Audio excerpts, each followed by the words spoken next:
Mm, Chapter 2, The Fall of the Tears.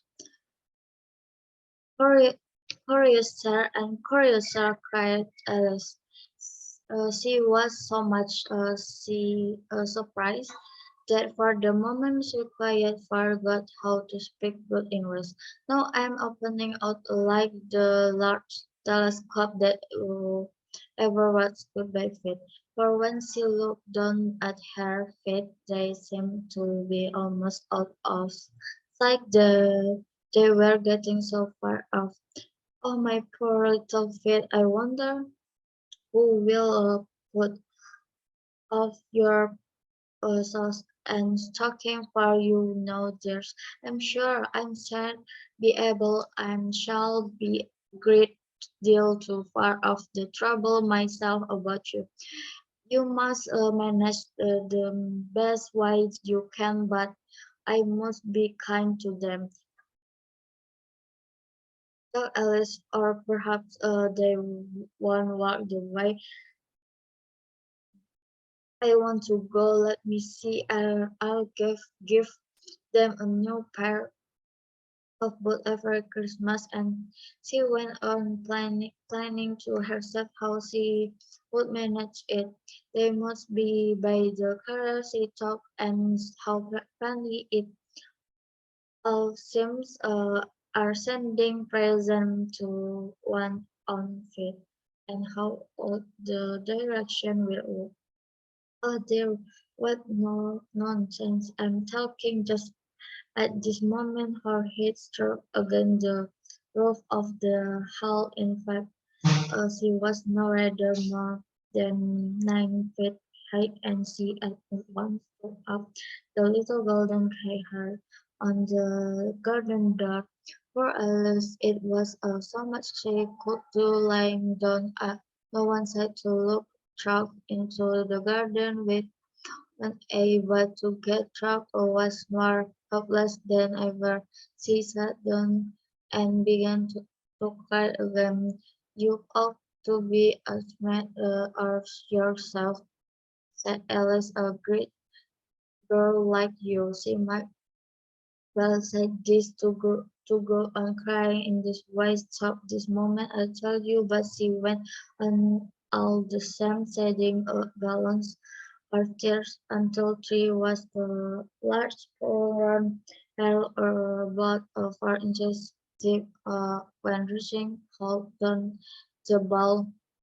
After time she heard a little patter of feet in the distance, and she had silly dragged her eyes to see what what was coming. It was the white rabbit returning splendidly dressed with a pair of white kid gloves in one hand and a large sponge in the other. He came trotting along in a great exhale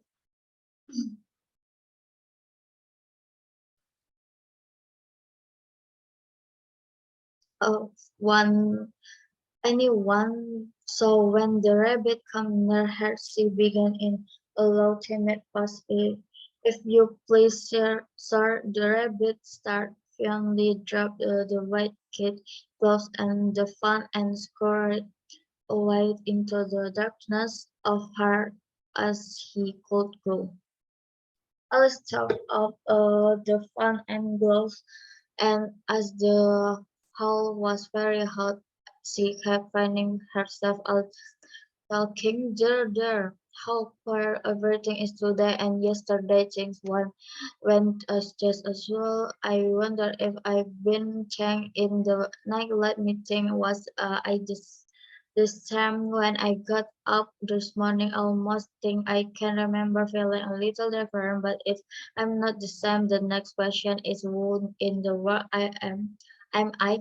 Uh, the great puzzle, and she began to think over all the children she knew that were of the same age as herself to see if she could have been changed for any of them.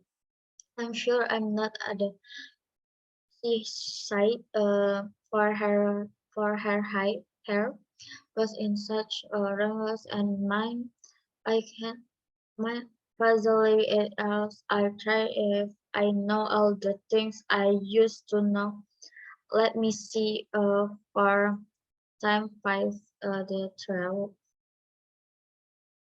And for time six is 13 and for time C is out there I shall never get to 20 at the right. However, the multiplication table does signify.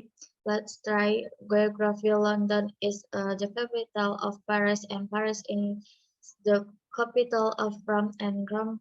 No, that's all wrong. I'm certain I must some neighbors tried how she was saying listen and began to repeat over her voice sounded harsh and strange and the words did not come the same as they used to do.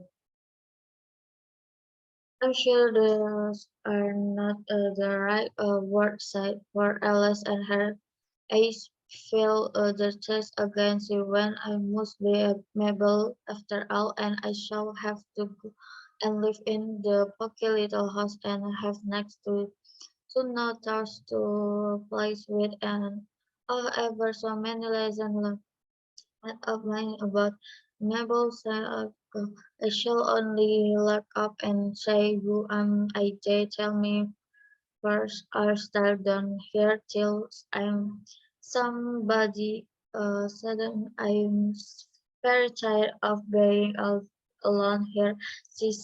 I see sighed this.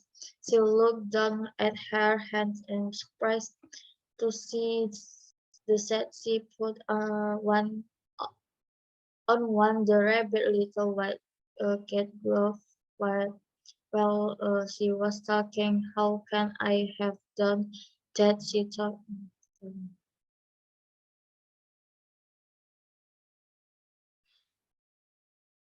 Again she got up and went to the table. The measured herself by it, found that nearly as she could go, she was now about to fit. Heck was going a shaking. She soon found out the coast of the west. The fund she was holding hastily time to save herself from taking away altogether. There was a narrow escape of said at least a good deal threatened as the sudden change, but very glad to find herself still extinct. And she said this towards her foot slip, and in another moment's place she was up. Her self idea was that she somehow fallen into the sea, and in that case I can go back by railway. She said to herself. She pinned the wherever number batting machine in the sea. Some children dredging in the sand with a wooden spades, the row or lodging hall, and behind them railway station. However, she soon made out the sea was in full of water, which she had she when she was 9 feet high. I wish, uh, said Alice, and she swam about trying to find her way out.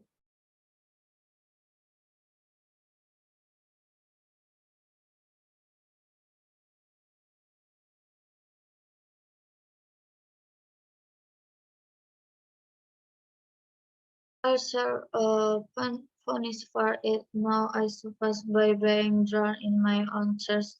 That will be a queer thing to be sure. However, everything is quiet today.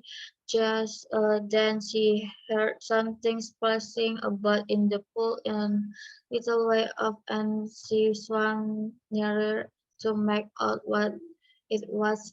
First she thought it must be a walrus, a hippopotamus, but then she remembered her smile. She was only mouse and like herself put in breathing whiteness. Do you know? The out in the sport, I'm very tired swimming about her, of mouse to mouse to almost. The mouse looked at her rather inquisitively and seemed to her to wink with one of its little eyes, but it said nothing. Perhaps it doesn't understand English, so Alice just say friends a mouse with all her knowledge of history. Alice had no very clear notion how long ago anything had happened. So she began again as is my sketch, which was the first sentence in her lesson book. The mouse gave a sudden leap out of the water and seemed to quiver over with fright. I beg your pardon, cried Alice. I wish I could show you our cat, Dina. I think you'd take a fancy to cats if you could only see her. She is such a dear quiet thing. Alice went on, half to herself. She swam lazily about in the pool, and she sits pouring so nicely by the fire, licking her paws and washing herself. She was nice, soft, thing with a nurse oven. Did we won't talk about her anymore if you rather not. Indeed, cried the mouse who was trembling down to the ends of his tail, as if I would talk on such a subject or formerly always had cats nasty vulgar things. Don't let me hear the name again. I I want in that said Alice in a great hurry to change the subject of conversation. Are you fond of dogs? The mouse did not answer, so Alice went angry. There's such a little dog or house. I should like to show you little red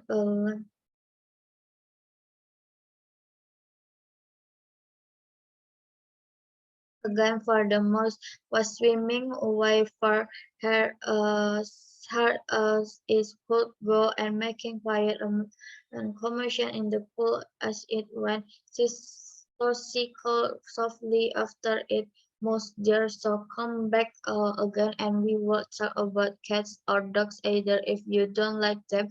When the mouse heard this, it turned round and swam slowly back to her. It was quiet how with patient Alistair and he said in a low, trembling voice, "Let us get to the shore, and then I'll tell you my story, and you understand why it is. I had cats and dogs. It was high time to go for the pool and getting quiet crow with the birds and animals and had fallen into it.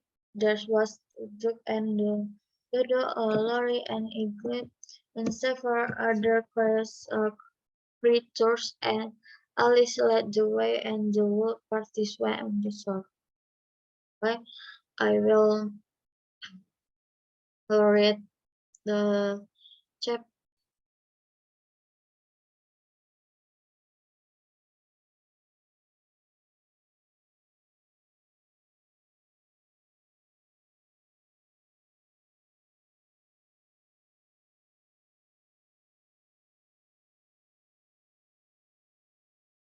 summary chapter 2.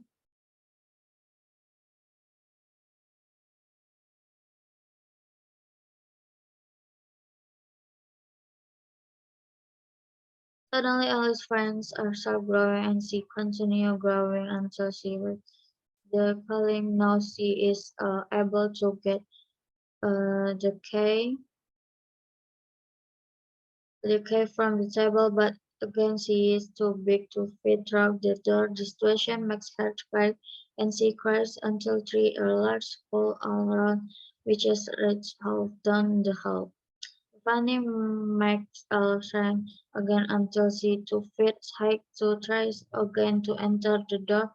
It is still locked, and the key is still lying on the table. The she leaps and falls into her own pool, and after she encounters a mouse who fell into the pool too, but she frightens him when she starts talking about her cat's dinner and a dog. I promised her to tell her why she hates cats and dogs, and they swim to the shore, taking other creatures that fall into the pool to with them. And quotation from chapter 2.